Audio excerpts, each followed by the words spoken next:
The distress beacon had been sending its desperate cry into the void of space for 3 standard cycles. Commander Eth stood on the bridge of his science vessel, the Gentle Dawn, watching the enemy ship circle his position like predators waiting for their prey to tire. His 4 thin arms trembled as he gripped the console in front of him.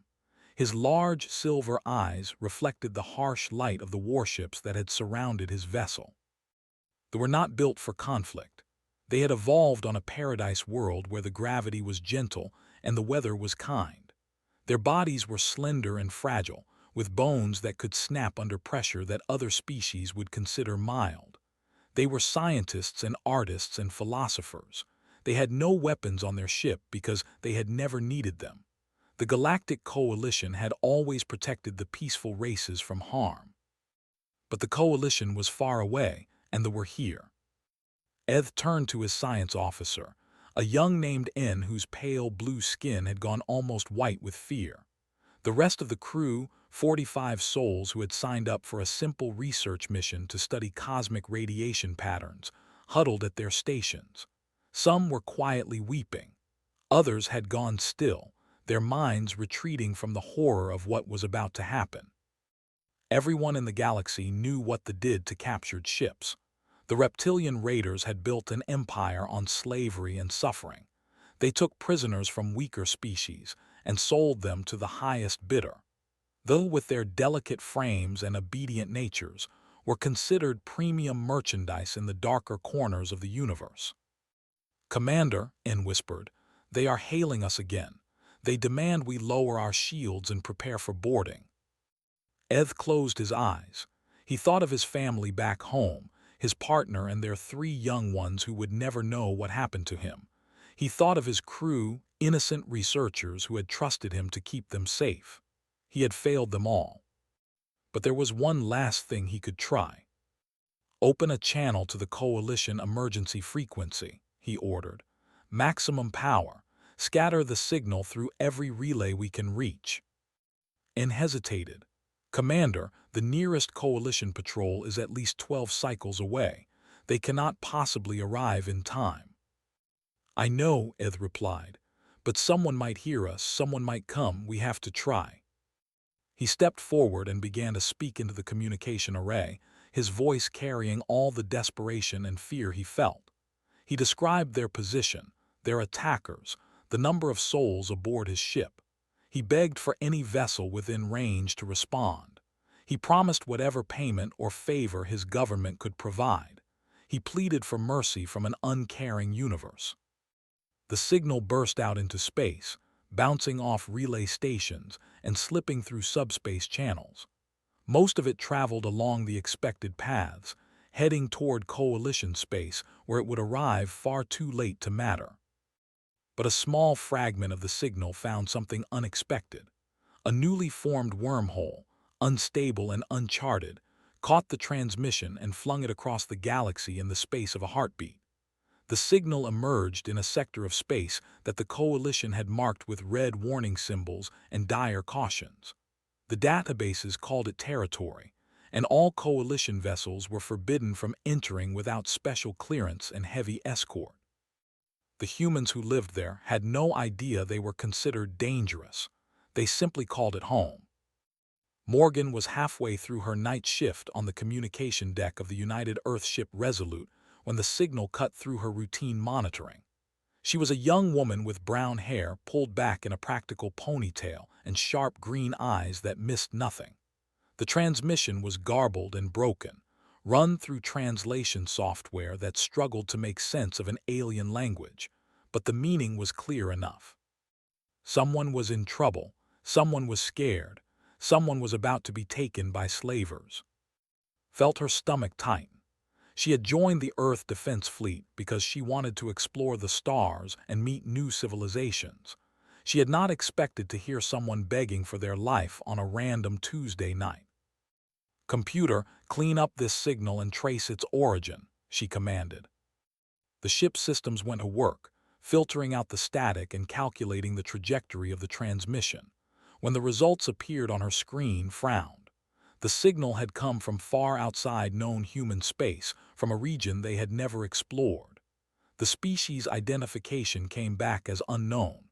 The attackers were listed in their limited database as with a note that read simply, "Dangerous, hostile, avoid contact." Made her decision. She reached for the internal communication switch and spoke the words that would change the course of galactic history. "Captain to the bridge, we have an emergency transmission. Unknown species under attack by hostile forces. Request immediate response." Captain Daniel had been sleeping in his quarters when the call came. He was a tall man in his early 40s with a strong build, dark skin, and calm brown eyes that had seen too much to be easily disturbed. He had commanded the Resolute for 6 years, guiding his crew through asteroid fields and solar storms and the occasional pirate attack. He trusted his people, and when Morgan said something was an emergency, he believed her. He arrived on the bridge 4 minutes later, still pulling on his uniform jacket, played the transmission for him without a word. The alien voice, filled with terror and desperation, echoed through the command center. The bridge crew, those who were on duty during the night cycle, stopped what they were doing to listen. When the message ended, there was silence. "How far?" Daniel asked. 6 hours at maximum burn, sir," replied. "It is outside our patrol zone, outside Coalition space entirely according to the star charts." "Do we have any information on the species sending the distress call?" "Negative, Captain. They are not in our database, but the who are attacking them are listed as known slavers operating in the Outer Rim territories." Daniel stood still for a long moment, considering. They had no treaty with this unknown species. They had no obligation to respond. They would be burning fuel and risking their ship to help complete strangers who might not even be grateful for the intervention. Every practical consideration said they should log the transmission, forward it to command, and continue their patrol. But Daniel had not joined the fleet to be practical. "Set course," he ordered, "maximum speed, and wake the Marines. Tell Lieutenant Cole to have his team ready for a combat boarding action." The bridge crew sprang into motion, felt a smile tugging at her lips as she input the new coordinates. Whatever they found out there, wherever this signal had come from, they were going to answer it. That was what humans did. That was named, and he had been raiding ships across the Outer Rim for nearly 30 years. He was massive even by the standards of his species, standing nearly 3 meters tall with scales the color of dried blood and eyes like chips of yellow ice. His claws had torn through the hulls of countless vessels, and his name was spoken with fear on 100 different worlds. He watched the science ship with the patience of a predator who knew his prey had nowhere to run.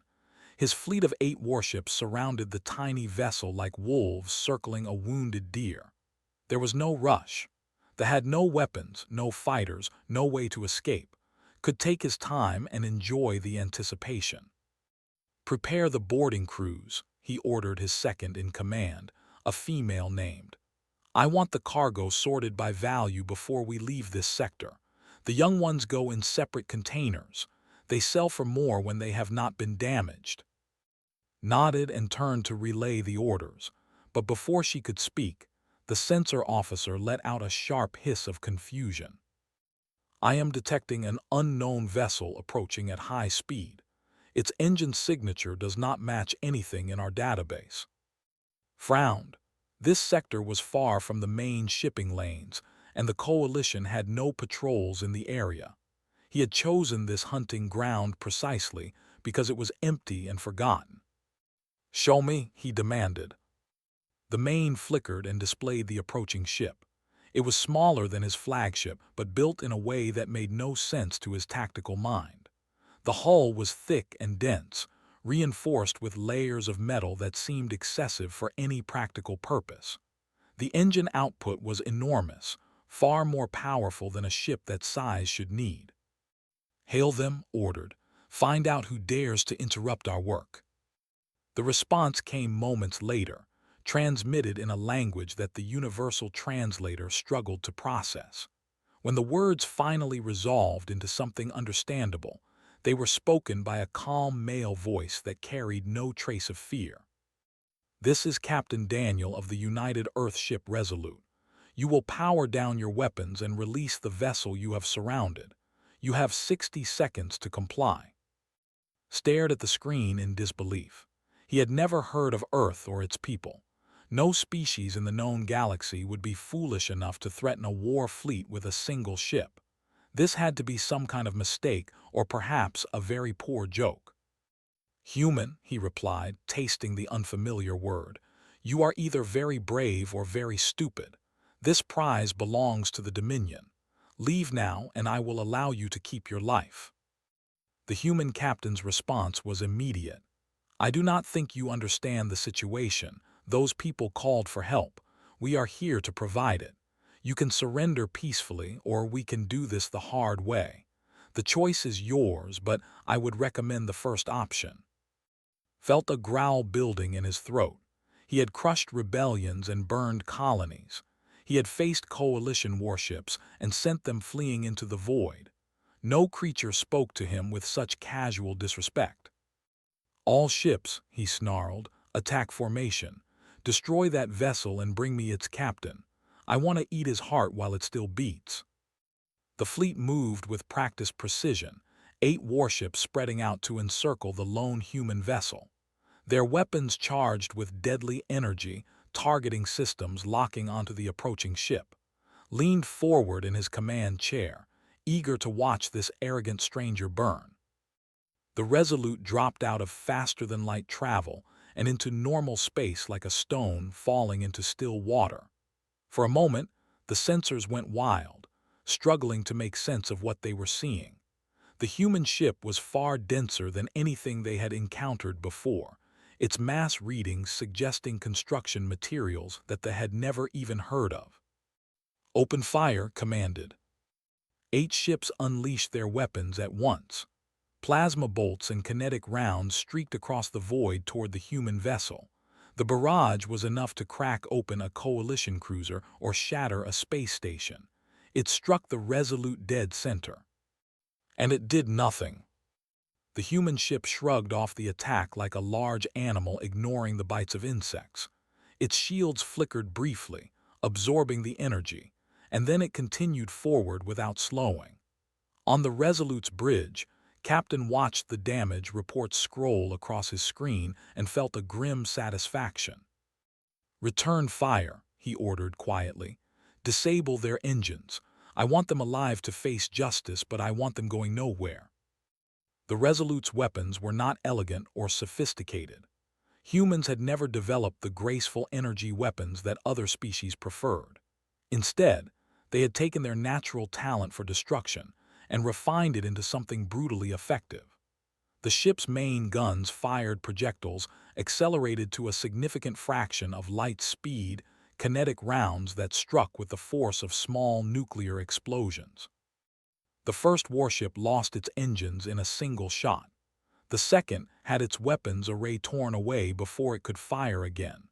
The third tried to flee and found its navigation systems reduced to molten slag. Watched in horror as his fleet was systematically dismantled by a single vessel that should not have existed. The human ship moved through his formation like a predator among prey, striking with precision and withdrawing before his gunners could track it. His warriors were screaming, his officers were panicking, and for the first time in 30 years, they felt the cold touch of fear. "What are these creatures?" gasped, her scales pale with shock. "What world could possibly produce something like this?" Had no answer.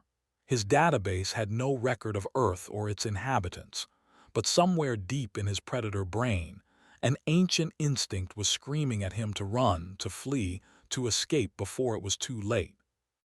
He ignored it. He did not retreat. "All ships concentrate fire on that vessel," he roared. "Every gun, every missile, everything we have." The remaining ships turned their combined firepower on the Resolute. For a few seconds, the human ship was engulfed in explosions and energy discharges that lit up the darkness of space like a small sun. When the barrage finally ended, held his breath, waiting for the debris field that would mark his enemy's destruction. The Resolute emerged from the fire undamaged. On its bridge, Daniel sighed and shook his head. He had hoped they would see reason, but it seemed they needed a more direct lesson. "All right," he said to his weapons officer, "take out their flagship's engines and prepare the boarding parties. We are going to finish this up close." In the Marine Bay, Lieutenant Cole checked his weapon one final time and smiled. It was time to go to work. Lieutenant Cole had been a Marine for 12 years. He was a compact man with broad shoulders and arms thick with muscle, his brown hair cut short and his jaw set in a permanent expression of calm readiness. He had fought pirates in the asteroid belts, rescued colonists from natural disasters, and trained for situations exactly like this one. His squad was the best on the Resolute. Sergeant Lisa Tanner stood at his right side, a tall woman with red hair and pale skin dotted with freckles. She carried a medical kit alongside her weapon because she believed in fixing things as much as breaking them. Behind them stood 10 more Marines, men and women who had volunteered to put their lives on the line for strangers they had never met. The boarding pod launched from the Resolute with a violent shudder, felt the acceleration press him back into his seat as the small craft hurtled across the void toward the science vessel. Sensors showed boarding parties already attached to the hull, their raiders preparing to cut through and claim their prizes. "Not today." "Listen up," said through the squad channel. "Primary objective is to secure the crew and eliminate any hostile forces on board. These are slavers. They have done this to countless innocent people across the galaxy. Today we show them what happens when they pick the wrong fight." The pod slammed into the hull and locked on with magnetic clamps. The cutting torch blazed to life, slicing through the alien metal in seconds. Was the first through the breach, his boots hitting the deck in the low gravity that the preferred. His armor automatically adjusted, keeping him stable as he swept the corridor with his weapon. The first raider appeared around a corner, drawn by the sound of the breach. It was a huge creature, nearly a meter taller than, with scales that gleamed under the emergency lighting and claws that looked capable of tearing through steel. It let out a roar and charged, clearly expecting the smaller being in its path to flee or freeze. Stood his ground. He had learned about the during the approach, studying what little information their database contained. They were large and intimidating, yes, but they had evolved on a world with gravity far lighter than Earth. Their impressive muscles had developed to move their bodies in an environment where weight was almost meaningless. They had never needed true strength. Humans were different. Earth was a heavy world, a planet that tried to crush everything that lived on its surface from the moment of birth. Human muscles and bones had evolved to fight against that constant pull, to carry their weight through atmospheres thick enough to kill most other species. What looked like an ordinary human body contained strength that they could not begin to imagine. The raider's claws struck armored forearm with enough force to dent steel. The human did not move. His yellow eyes widened in confusion, processing the impossible fact that this small creature had just absorbed an attack that should have sent it flying across the corridor. His counterattack was not flashy or complicated. He simply punched thee in the chest. The raider flew backward, its body crumpling around the point of impact. The sound of breaking bones echoed through the corridor as the creature hit the far wall and slid to the ground, unmoving, stepped over it without a second glance. "Move up," he ordered. 2 by 2, check every compartment. Tanner, take your team to engineering and secure the power systems. I do not want anyone getting any clever ideas about self-destruction." Lisa nodded and peeled off with her squad, disappearing down a side passage. Continued forward, his team spreading out behind him in a pattern they had practiced 1,000 times. The boarding party had clearly not expected resistance. They had come prepared to terrify helpless scientists, not to fight an enemy that refused to be afraid. Marines swept through the ship with brutal efficiency, overwhelming the raiders before they could organize a defense. In one compartment, found 3 raiders cornering a group of. The delicate aliens were huddled together, their thin limbs trembling and their large eyes reflecting the terror they felt. They were laughing, enjoying the fear they inspired, reaching for their prizes with greedy claws. The laughter stopped when entered the room. "Step away from them," he said, his voice calm and level despite the anger burning in his chest. "This is your only warning." The lead raider turned and sneered at him. "One human against three, you are either brave or stupid. Either way, you will make a fine slave once we break your spirit." Tilted his head slightly, I said step away. They attacked together, clearly believing that numbers would make the difference. They were wrong, moved through them like water through sand, redirecting their strikes and returning blows that shattered bones and ruptured organs. In less than 10 seconds, all three raiders were on the ground and had not taken a single hit. He turned to the who were staring at him with expressions that mixed terror and awe in equal measure. He tried to make his voice gentle, remembering that these beings had just witnessed something that probably looked like a nightmare to them. "It is okay," he said softly. "We are here to help. Is anyone hurt?" Outside the vessel, the battle was ending. Captain had disabled the flagship and was methodically destroying the weapons systems of the remaining raiders. He did not want to kill them if he could avoid it. Humans had long memories, and he knew that every dead enemy created new enemies from those left behind. But he would not let them escape either. These had come to take innocent people and sell them into slavery. They would face justice for their crimes, whether that justice came from a coalition court or from themselves.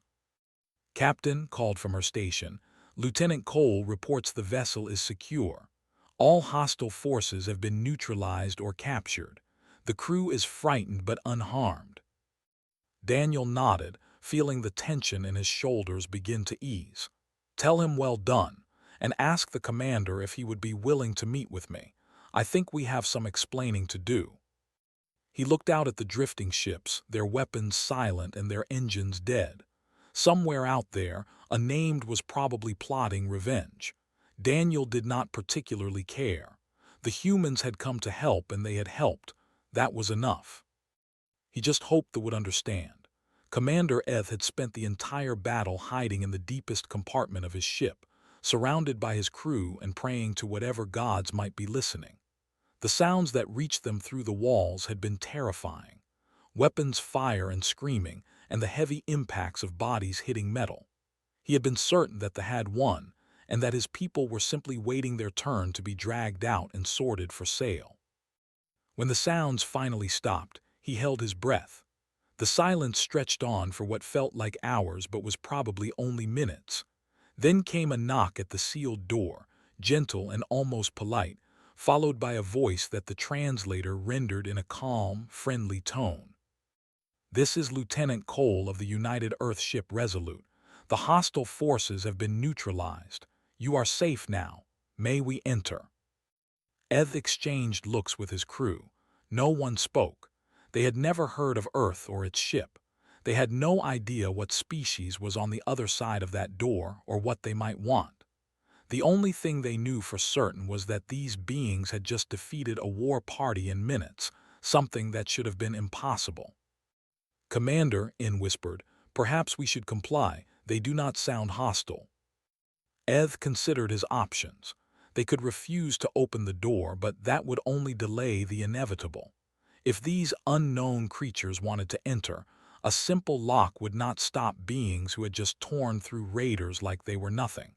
At least if he cooperated, there was a chance they might show mercy. He reached out with a trembling hand and authorized the door to open. The creatures that entered were the most terrifying things Ed had ever seen. They moved with a fluid grace that spoke of predatory instincts, their bodies compact and dense with muscle. Their eyes faced forward like hunters, designed to track prey rather than watch for threats from the sides. Their skin came in various shades of brown and pink, stretched over frames that radiated controlled power.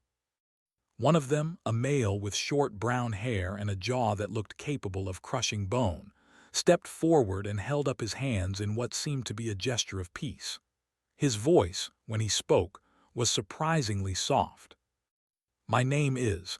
We received your distress signal and came to help. No one is going to hurt you now." Eth wanted to believe him. Everything about his tone suggested honesty and kindness. But the instincts were screaming at them to flee, to hide, to get as far away from these predators as possible. This was a being from one of those nightmare planets that the Coalition warned everyone to avoid. Behind, another human removed her helmet. She was tall for her species, with hair the color of fire and pale skin dotted with small marks. Her teeth, when she smiled, were blunt but clearly designed for tearing food apart. She should have looked terrifying. Instead, she looked kind. "Hi there," Lisa Tanner said gently. "I know we probably look scary to you. We get that a lot. But I promise we are here to help. Is anyone injured? I have medical training and supplies." One of the younger, a female named Crystalline Note who had joined the expedition to study stellar phenomena, let out a soft cry and collapsed. The stress had been too much for her fragile cardiovascular system.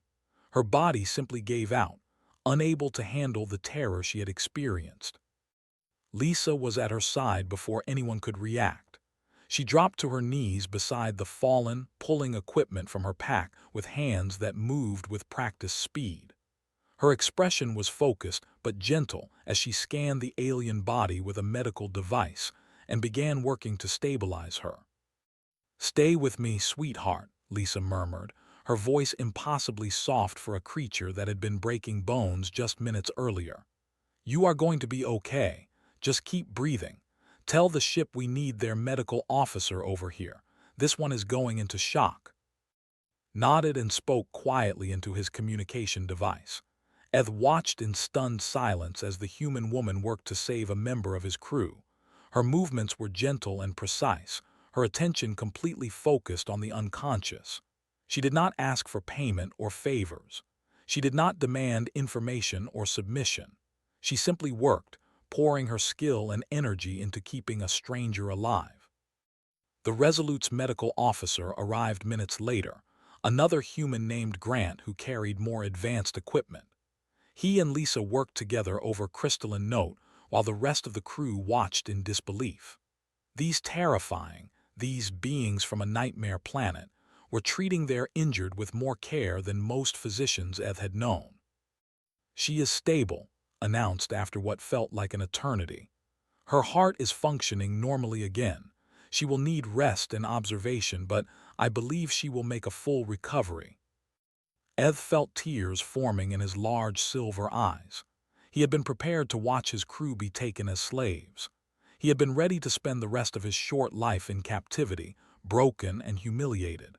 Instead, a ship full of had appeared out of nowhere, destroyed his enemies, and saved his people. "Why?" he asked, his voice barely a whisper. "Why did you come? Why did you help us? You do not know us, you owe us nothing." Turned to face him, his expression thoughtful. "We heard your call for help, that was enough. But we are strangers. We are not even from your region of space. Surely you had better things to do than risk your lives for beings you had never met." The human smiled, and despite everything Ev's instincts were telling him, it looked warm and genuine. "Where we come from, helping people in trouble is just what you do. It does not matter if they are friends or strangers. If someone needs help and you can provide it, you help them. Simple as that." Eth stared at him, trying to process this information. The Coalition database described as violent and unpredictable, dangerous creatures from dangerous worlds who could not be trusted. Nothing in those files had mentioned that they might also be compassionate, that they might cross the galaxy to save people they had never met simply because it was the right thing to do. He looked at Lisa, still monitoring Crystalline Note with careful attention. He looked at, packing away his medical equipment with practiced efficiency. He looked at the other Marines, standing guard at the door with weapons ready but bodies relaxed, clearly posing no threat to anyone who did not threaten them first. Perhaps the databases were wrong about a great many things. The journey to Coalition space took 3 weeks. The vessel, its engines damaged during the initial attack, traveled slowly under its own power while the Resolute kept pace alongside. The captured raiders followed behind, their ships locked in tow fields that prevented any escape attempts. During those weeks, something remarkable happened. The who had started the journey terrified of their rescuers slowly began to understand the truth about humans. They watched them laugh and joke with each other, sharing meals in the galley and playing games during their off hours. They saw the humans treat their own injured with the same gentleness they had shown to Crystalline Note. They listened to stories about a planet called Earth, a world of crushing gravity and savage weather and predators lurking in every shadow. And they began to realize that everything they had been taught about was wrong. Commander Eth spent hours in conversation with Captain Daniel, learning about human history and culture. The stories were both wonderful and horrifying. Humans had spent most of their existence fighting each other, waging wars over territory and resources and ideas. They had nearly destroyed their own planet multiple times before finally learning to work together. But they had also created incredible art and music and literature. They had developed philosophies of peace and justice that guided their behavior even when violence would have been easier. They had looked up at the stars and dreamed of a future where all species could live together in harmony. "We are not perfect," Daniel admitted during one late-night conversation. "We have made terrible mistakes throughout our history, but we keep trying to be better. We keep reaching for something greater than ourselves. I think that is what makes us human." Eth nodded slowly. "The Coalition teaches us that are dangerous, that they cannot be trusted. They say your kind only understands violence." "Violence is something we understand, yes," Daniel replied. "We evolved on a world where everything tried to kill us from the moment we were born. Fighting back was how we survived. But violence is a tool, not a purpose.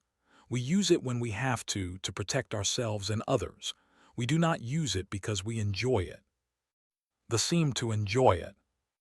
Daniel's expression darkened. "They are predators who prey on the weak. They take pleasure in the suffering of others. We are not like them. When we fight, it is to stop people like them from hurting innocents. There is no joy in it, only necessity." When the convoy finally reached Coalition space, word of what had happened spread rapidly through the communication networks. A new species had emerged from the restricted sectors, who answered distress calls meant for others. The story grew with each retelling, details added and embellished until the humans sounded less like real beings and more like legends. The Coalition Council demanded a formal hearing. Commander Eth was required to testify about his experience, to describe what he had witnessed and explain his interactions with the humans. He stood before the assembled representatives of 100 different worlds and spoke the truth. "I expected monsters," he began, his voice carrying through the great chamber. "Our databases described as violent and uncontrollable, dangerous creatures from dangerous worlds. When the human ship arrived, I was certain we had simply traded one enemy for another." The council members leaned forward, listening intently. "I watched a single human soldier defeat 3 raiders in hand-to-hand combat. I saw their ship absorb firepower that would have destroyed any vessel in our fleet. By every measure, these beings are exactly as dangerous as our files suggest, perhaps more dangerous than we ever imagined." Murmurs rippled through the chamber. Several representatives cast nervous glances toward the back of the room, where Captain stood with a small delegation of his crew. "But I also watched a human woman spend 6 hours keeping my researcher alive when our own medical technology had failed," Eth continued. "I saw their captain refuse to destroy fleeing enemies when he could have killed them all. I heard their soldiers laugh and joke with my crew, teaching us games from there, sharing stories of their families." He paused, gathering himself for what he wanted to say next. "The humans call Earth a paradise. They love their deadly world with a fierceness I cannot comprehend, and they extend that same fierce love to strangers. They protected us not because we could offer them anything, not because we had any strategic value, but simply because they heard our cry for help and could not bear to ignore it. Eth turned to face the human delegation. Captain met his gaze steadily, his expression calm and open. The distress signal was meant for our allies, Eth concluded, but answered it, and I believe, honored counsel, that we have found friends far more valuable than any ally we ever expected. The debate that followed lasted for days. Some representatives argued that the humans were too dangerous to allow into coalition space. Others pointed out that the same dangerous qualities had saved 47 innocent lives. Eventually, a compromise was reached. Earth would be invited to send a diplomatic delegation. The humans would be welcomed as provisional members of the galactic community, subject to certain restrictions and observations. It was not full acceptance, but it was a beginning. 6 months later, Morgan stood on the observation deck of the Resolute and watched the first transport ship approach Earth orbit. It carried gifts of advanced technology and offers of friendship from a species that had once thought of humans as monsters. In return, the human delegation had prepared some gifts of their own. "What exactly did we promise to teach them?" asked Daniel, joining her at the window. Smiled. Commander Eth mentioned that his people had never tasted chocolate before. I figured it would be a nice icebreaker. Daniel laughed. "Well, that should earn us some goodwill, anything else." They apparently find the concept of pets fascinating. They have never kept other creatures for companionship before. I think we are going to show them some videos of dogs. Outside, the stars glittered against the eternal darkness. Somewhere out there, they were plotting their revenge. Somewhere out there, other species were hearing stories about the who answered distress calls and wondering what it meant. The galaxy was vast and full of dangers, and humanity was just beginning to find its place among the stars. But for now, at this moment, there was peace. There was friendship growing between beings who had never expected to find common ground. There was hope that perhaps the universe was not as cold and uncaring as it sometimes seemed. The humans had come to help. That was what they did. And maybe, just maybe, that was going to change everything.